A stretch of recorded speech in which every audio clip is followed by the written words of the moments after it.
Shalom, sahabat delima yang dikasihi Yesus Kristus Tuhan. Firman Tuhan yang menyapa kita pada hari ini diambil dari kitab Imamat pasal yang ke-19 ayat 17. Beginilah firman Tuhan.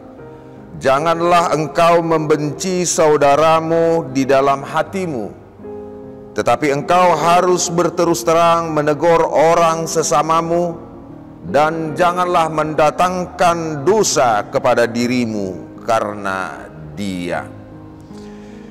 Saudara delima yang dikasihi Yesus Kristus Tuhan, saat ini kita melihat dan membaca melalui media sosial masih ada terlihat kebencian yang terlontarkan terhadap seseorang pribadi atau kelompok. Ujaran-ujaran kebencian, ketidaksukaan begitu jelas dan nyata dalam kehidupan sehari-hari. Sahabat delima yang dikasihi Yesus Kristus Tuhan, penampakan kebencian, ketidaksukaan itu dapat terlihat dengan permusuhan yang hebat terhadap seseorang atau kelompok.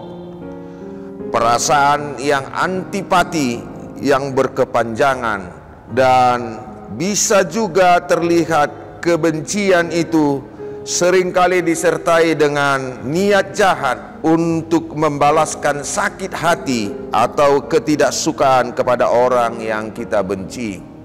Kebencian inilah yang mendorong atau dapat menjadi emosi yang kuat untuk mencelakai orang yang kita benci.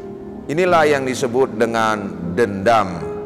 Benci kebencian, perasaan tidak suka terhadap seseorang atau terhadap kelompok yang lain, dan berupaya untuk menjauhinya karena merasa jijik terhadap mereka.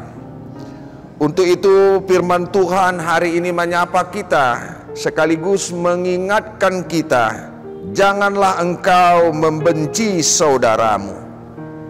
Jauhkanlah kebencian dari hati kita masing-masing, sebab rasa benci yang melekat di dalam hati dapat merusak pikiran kita, dan itu mendatangkan dosa di hadapan Allah.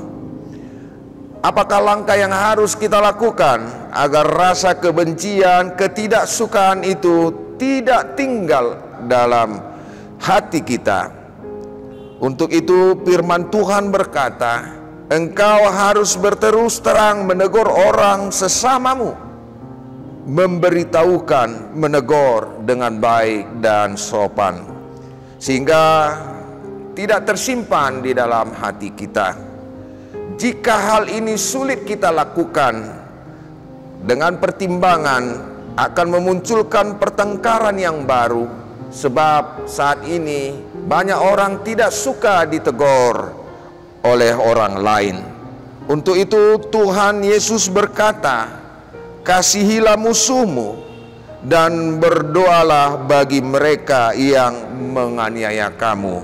Matius 5 ayat 43-44. Membenci adalah perbuatan yang salah dan dosa di hadapan Tuhan. Membenci kebencian ada hal yang tidak dikehendaki Tuhan. Oleh karena itu Tuhan menginginkan pertobatan bagi saudara-saudara, saya dan engkau, sehingga kita bisa memakai waktu kita dengan baik. Selama masih ada waktu dan kesempatan yang Tuhan berikan, kita diingatkan, janganlah engkau membenci sesamamu. Amin. Tuhan Yesus memberkati engkau.